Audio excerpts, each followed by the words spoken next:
Der Mai ist im Hochbeet ein besonderer Monat. Die Tage werden länger, die Sonne hat mehr Kraft und die Erde erwärmt sich deutlich schneller. Für viele Hochbeete beginnt jetzt die eigentliche Pflanzzeit. Es ist der Moment, in dem der Garten so richtig zum Leben erwacht. Während im frühen Frühjahr vor allem robuste Kulturen wie Salat, Radieschen oder Spinat wichtig waren, kommen im Mai langsam die neuen Pflanzen ins Spiel.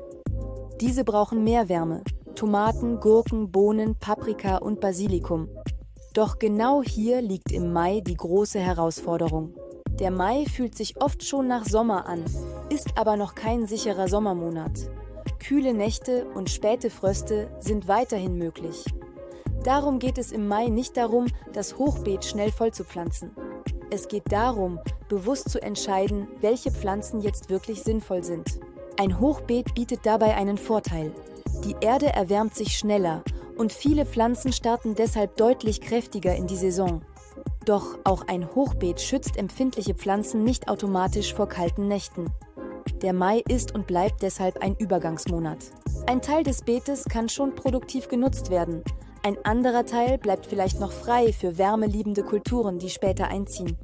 Anfang Mai muss ein Hochbeet nicht leer bleiben. Es gibt viele Kulturen, die mit kühleren Nächten zurechtkommen und nicht sofort viel Wärme verlangen.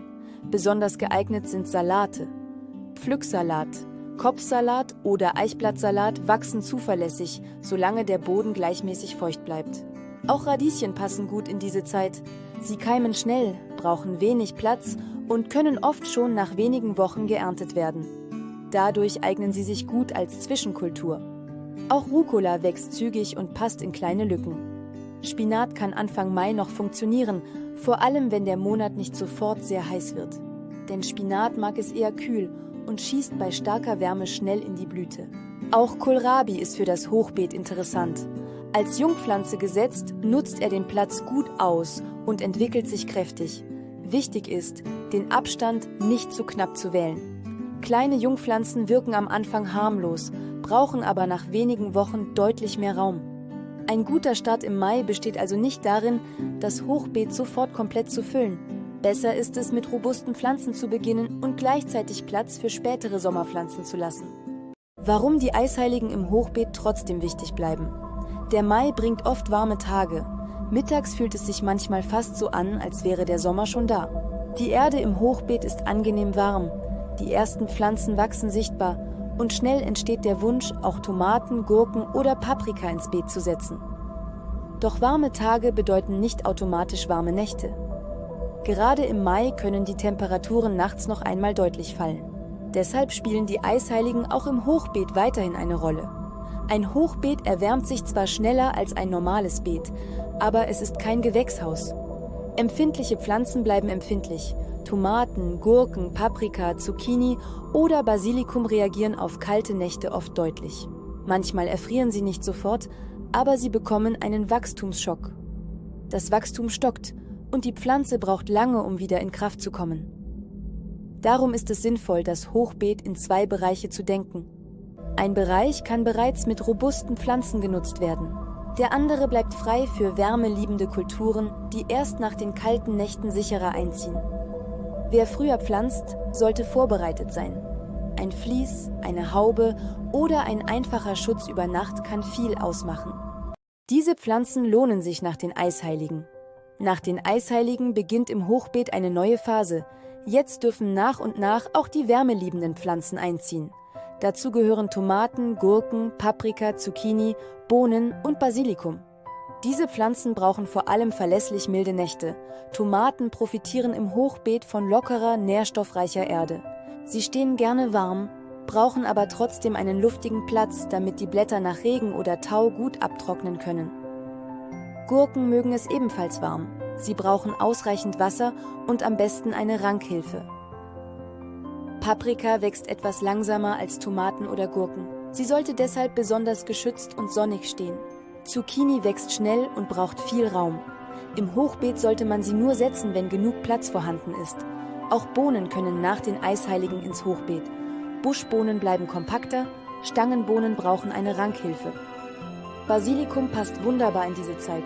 Es liebt Wärme, reagiert aber empfindlich auf kalte Nächte. Darum lohnt es sich, Basilikum erst dauerhaft nach draußen zu setzen, wenn die Temperaturen stabiler sind. Welche Pflanzen im Hochbeet zu viel Platz brauchen? Im Mai wirkt ein Hochbeet oft noch großzügig. Die jungen Pflanzen sind klein und schnell entsteht der Eindruck, dass noch mehr hineinpasst. Doch das kann später zum Problem werden. Viele Pflanzen verändern sich innerhalb weniger Wochen stark. Was beim Einpflanzen noch klein aussieht, kann im Juni oder Juli sehr viel Raum einnehmen. Besonders Zucchini wird häufig unterschätzt. Eine einzige Pflanze kann im Hochbeet schnell einen großen Bereich bedecken. Ihre Blätter werden breit und sie beschattet alles, was zu nah daneben steht. Auch Gurken brauchen mehr Platz, als man am Anfang denkt. Ohne Rankhilfe breiten sie sich stark über die Beetfläche aus. Mit Rankhilfe lassen sie sich besser führen und nutzen die Höhe. Kürbis ist im Hochbeet meist nur bedingt sinnvoll, weil er sehr stark wächst und schnell die eigentliche Beetfläche verlässt. Auch Tomaten brauchen Luft um sich herum, sonst steigt das Risiko für Krankheiten. Abstand ist im Hochbeet deshalb keine verschwendete Fläche. Er ist Teil der Planung. Ein gutes Hochbeet ist nicht das Beet mit den meisten Pflanzen, sondern das Beet, in dem jede Pflanze genug Raum bekommt. Ein Hochbeet funktioniert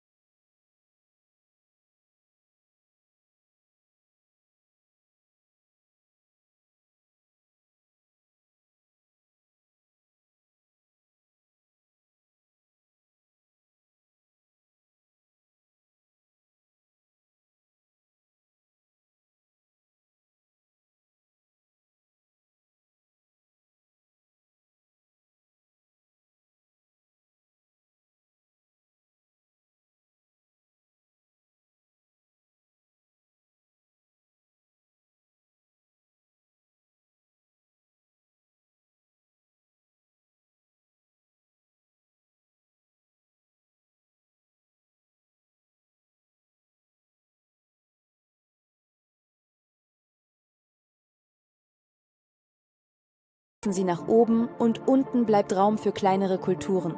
So entsteht ein Hochbeet, das nicht nur voll ist, sondern sinnvoll aufgebaut. Höhe, Breite, Wurzelraum und Erntezeit spielen zusammen. Wer im Mai gute Kombinationen wählt, nutzt sein Hochbeet besser. Nicht durch mehr Pflanzen, sondern durch passende Pflanzen. Erde, Kompost und Nährstoffe im Mai. Im Mai braucht das Hochbeet nicht nur neue Pflanzen. Es braucht auch einen kurzen Blick auf die Erde. Denn jetzt beginnt die Phase, in der viele Kulturen stärker wachsen. Die Wurzeln breiten sich aus und der Nährstoffbedarf steigt. Trotzdem sollte man im Hochbeet nicht einfach großzügig düngen. Viele Hochbeete enthalten durch ihre Schichtung bereits eine gute Grundversorgung, besonders wenn im Frühjahr frischer Kompost ergänzt wurde. Reifer Kompost ist hier besonders wertvoll. Er verbessert die Nährstoffversorgung und unterstützt das Bodenleben. Vor dem Pflanzen von Starkzehrern kann eine dünne Schicht Kompost in die obere Erdschicht eingearbeitet werden. Zu den Starkzehrern gehören Tomaten, Gurken, Zucchini und Paprika. Sie brauchen mehr Nährstoffe als Salat oder Radieschen. Wichtig ist aber, nicht zu übertreiben. Zu viel Dünger kann dazu führen, dass Pflanzen viele Blätter bilden, aber weniger kräftige Früchte entwickeln. Besser ist eine ruhige, regelmäßige Versorgung. Ein wenig Kompost, gleichmäßige Feuchtigkeit und eine lockere Erde sind im Mai oft wirksamer als ein starker Düngeschub. Im Mai wird das Gießen im Hochbeet immer wichtiger. Die Sonne hat mehr Kraft und die Erde trocknet schnell aus. Junge Pflanzen reagieren besonders empfindlich, da ihre Wurzeln noch nicht tief genug entwickelt sind. Wässern Sie seltener, aber gründlicher. So gelangt das Wasser tiefer in die Erde und die Pflanzen werden stabiler. Am besten wird morgens gegossen. So nehmen die Pflanzen das Wasser gut auf und die Blätter trocknen tagsüber ab. Eine dünne Mulchschicht aus Grasschnitt oder Stroh schützt die Erde vor dem Austrocknen und hält die Feuchtigkeit im Boden. Tragen Sie den Mulch nur dünn auf, um Fäulnis zu vermeiden. Ein gut gemulchtes Hochbeet bleibt im Mai deutlich ausgeglichener. Typische Fehler im Mai. Im Mai sieht ein Hochbeet oft so aus, als könnte jetzt alles gleichzeitig passieren. Die Erde ist wärmer, die Pflanzen wachsen schneller und überall stehen kräftige Jungpflanzen, die nach Sommer aussehen. Genau dadurch entstehen die häufigsten Fehler. Der erste Fehler ist, wärmeliebende Pflanzen zu früh dauerhaft ins Hochbeet zu setzen. Ein paar warme Tage reichen nicht aus. Entscheidend sind vor allem die Nächte. Wenn Pflanzen zu früh Kälte abbekommen, wachsen sie oft wochenlang nur zögerlich weiter. Der zweite Fehler ist zu dichtes Pflanzen. Jungpflanzen wirken klein, brauchen aber bald deutlich mehr Platz. Wenn Tomaten, Gurken, Zucchini und Salat zu eng stehen, fehlt Luft. Die Blätter trocknen schlechter ab und manche Pflanzen nehmen anderen Licht und Nährstoffe weg. Der dritte Fehler ist zu viel Dünger. Im Hochbeet ist oft schon viel organisches Material vorhanden. Zu viel Dünger kann das Gleichgewicht stören. Der vierte Fehler ist unregelmäßiges Gießen. Ein Hochbeet trocknet schneller aus. Wenn es erst sehr trocken wird und dann stark gewässert wird, geraten viele Pflanzen unter Stress. Deshalb lohnt sich im Mai ein ruhiger Blick nach vorn. Nicht nur, was kann heute hinein, sondern auch, wie sieht dieses Hochbeet in 4 Wochen aus? Genau diese Frage macht aus einem vollen Hochbeet ein gut geplantes Hochbeet. Ein sinnvoll bepflanztes Hochbeet im Mai muss nicht überfüllt sein, um gut genutzt zu werden. Entscheidend ist, dass die Pflanzen zum Zeitpunkt, zum Platz und zur Wärme passen. Manche Kulturen dürfen früh starten, andere warten besser bis nach den kühlen Nächten. Wer diese Unterschiede beachtet, arbeitet nicht gegen den Garten, sondern mit ihm. Das Hochbeet wird dann ein gut geplanter Kreislauf aus Erde, Wärme, Wasser und Wachstum. Danke, dass du dir Zeit für deinen Garten genommen hast und für Garten Lea.